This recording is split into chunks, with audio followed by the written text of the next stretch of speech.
Thank you so much, Jeff, and thank you to everyone for taking some time out of your day. I'm happy to be able to share with you what some may call the best internet resources for African American genealogy.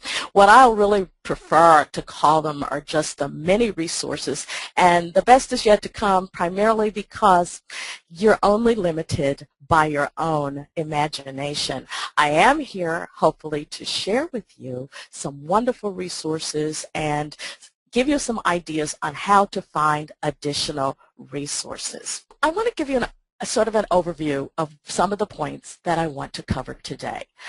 I'm going to review the basics for African American genealogy, the basic steps. It's important to always know sort of what stage one is in when they're utilizing a particular record set. I want to talk about the standard online record sites. Most of us are familiar with many of these. Also, the African American focused websites. There are some special African American record sets that you should know about, whether or not you use them often or not, but there are some that one should at least keep in mind is always out there, and many of these are available on multiple sites. There are some non-African American specific sites that contain remarkable African American genealogical data. And I hope to be able to share with you methods on how to find new and interesting online sites. My particular goals are to discuss documents that are essential to African American genealogy, to encourage that you use thoroughly some of the many sites that are there that are African American focused, to also illustrate how and where you can find many of these sites online and how to find new sites that are online. And I want to encourage a creative use of search engines as well as social networking sites. I want to, let's see here. Okay, I want to share with you, of course, you see some documents that are there. We're going to talk about websites, databases, original source documents where you can find them, as well as sites where one can view transcriptions of critical data also. First of all, I want to encourage people, before you go online, to, of course, get your notes together, get your ideas together, and start offline. Pull out the pencil and the paper and jot down some ideas on what it is that you're pursuing if you're starting a brand new project. It's very important. This is where you start to outline or write down the names of the people that you want to talk to, who are going to provide you information, and then to outline some places where you want to go. Reviewing the basic steps of African American genealogy is essential. We know, for example, through the works of genealogists such as Tony Burrows, he's outlined some very good steps of, I guess, steps that one should follow for African American genealogy, beginning with oral history, and we know what that encompasses, researching, of course, the family at least to 1870, identifying the last known slave owner if applicable. And I say that because one must remember it is important to determine with certainty that your ancestors were enslaved. Researching, after one has identified the last known slave owner, researching the slave owning family's history, and if possible, identifying the earliest American ancestor. Oral history, we know, involves sitting down, sometimes taping. I have used in the past, which is why I have some of you probably smiling and saying, she doesn't have a digital recorder? Well, actually I do, but I prefer still the old cassette tapes. Yes, I'm dating myself here.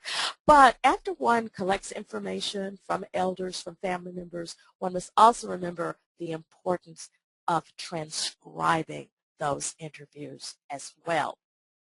Researching the family back to 1870 involves using census and vital records, which we know, and I will be talking about places to find some of these kinds of documents. This one stage can take years for many people, how to identify the last known slave owner. There are a number of primary source documents to find this information. There are wills. there are bills of sale, there are old newspapers, there are deeds. There are many resources there that one has to be able to utilize. And of course, one has to utilize all of these records to find the slave owner's history: census, vital records, military, court records, and court records are huge: chancery court, probate court, tax records, and on and on and on, deeds, property records, and so much more. And if possible, many of us hope to be able to identify our earliest African American ancestor, if that is a possibility. There are some standard genealogy record sites that provide glimpses at the original images, and you know, I'm sure, many of these websites, and you frequent them. My advice when you get to these sites, to look and see if there is a collection called an African American collection. Ancestry.com, many people use it, many libraries have subscriptions to it, many institutions, many resources such as LDS Family History Centers, as well as National Archives branches also have subscriptions to Ancestry. Familysearch, we know, is a wonderful site, and that's one that one does not have to have a paid subscription. So there are options for those who don't wish to or don't have the funds to pay for subscription sites. Heritage Quest Online, also another wonderful source of data. Also an option for people, again, if you have a library card, you have access to Heritage Quest Online. And of course, Footnote.com, another subscription site. By the way, Footnote has a new name. It is now Fold 3. But use the collections, the African American collections that you find in some of these sites, to encourage you to search for similar records apart from what they have. And I will show you some examples. On Ancestry.com, there is an African American collection that's quite extensive. And you see a number of things that are there. You see the slave narratives, the interviews that occurred between 1936 and 38. You see records from the U.S. colored troops, those were Civil War soldiers. You see Freedmen's Bureau records. You also see slave manifests from Georgia, from Louisiana, some slave ads and abstracts, certificates, slave owner petitions, slave emancipation records, and more. Now, as I said just a second ago, use some of these collections to give you ideas on something to search for. For example, Ancestry has slave manifests from New Orleans and from Savannah, Georgia, but you may decide, slave manifests, I wonder if I can find something else. Well, do a simple search. You can type in slave ads, for example, and if you type in slave ads, it takes you to a site of runaway slave ads. This is not on Ancestry, this is on another site. But by using some of the same categories of records that you see in the African American collection on Ancestry and other sites, it can give you some other ideas on how to conduct a search yourself when you get to a search engine. I typed in the word slave manifests also in Google, and it took me to a site that brought up Charleston, meaning South Carolina, inbound slave manifests, directly relating to record group 36. So there's some wonderful things that you can get ideas from an African American collection on another site. But let's go back to Ancestry.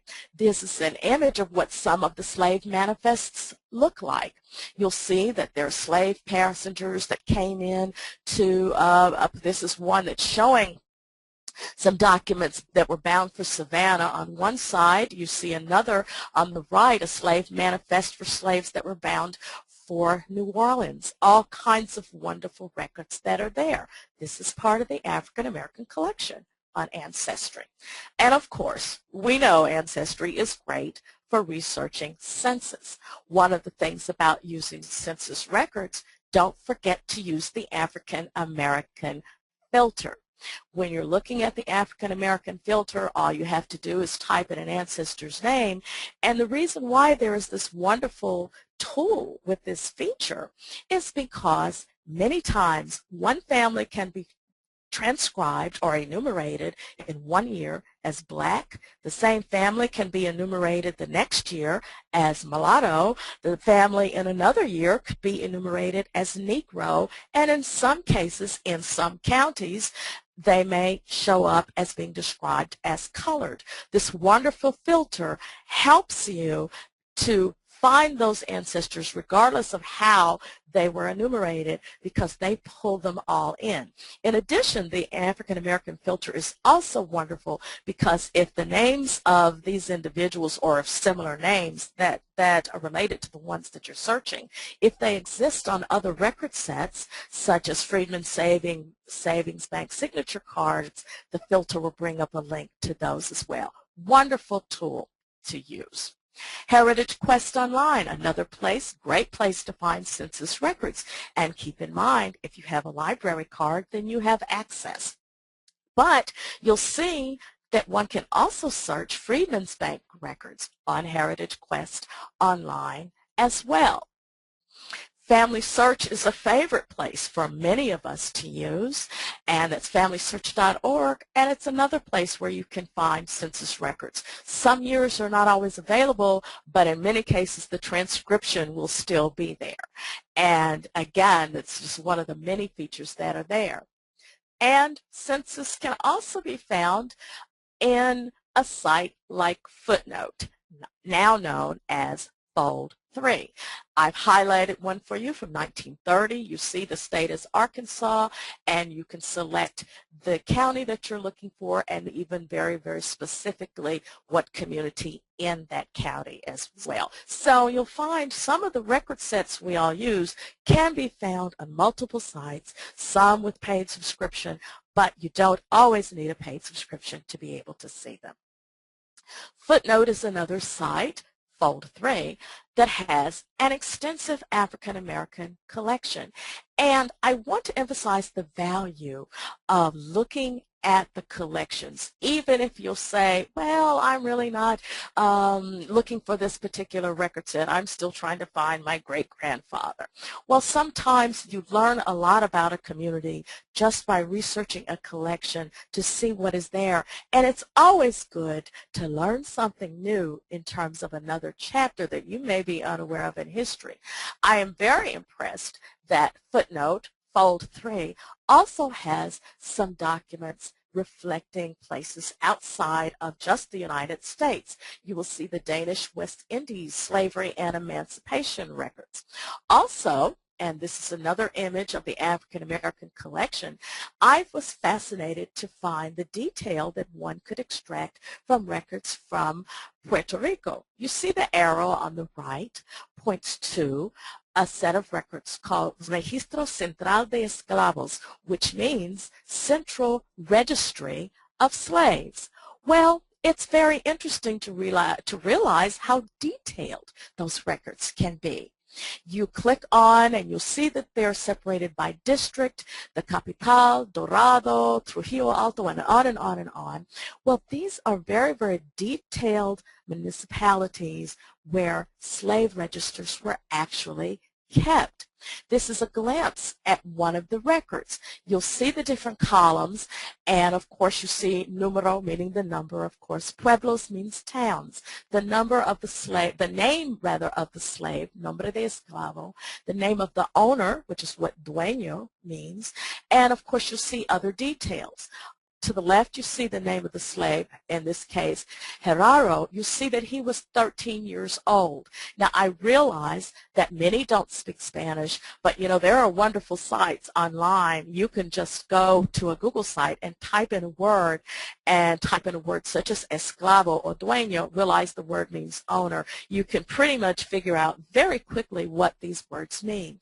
Edad, E-D-A-D, means years or age. In this case, Gerardo, the slave, was 13 years old. It gives you information on his height, estatura.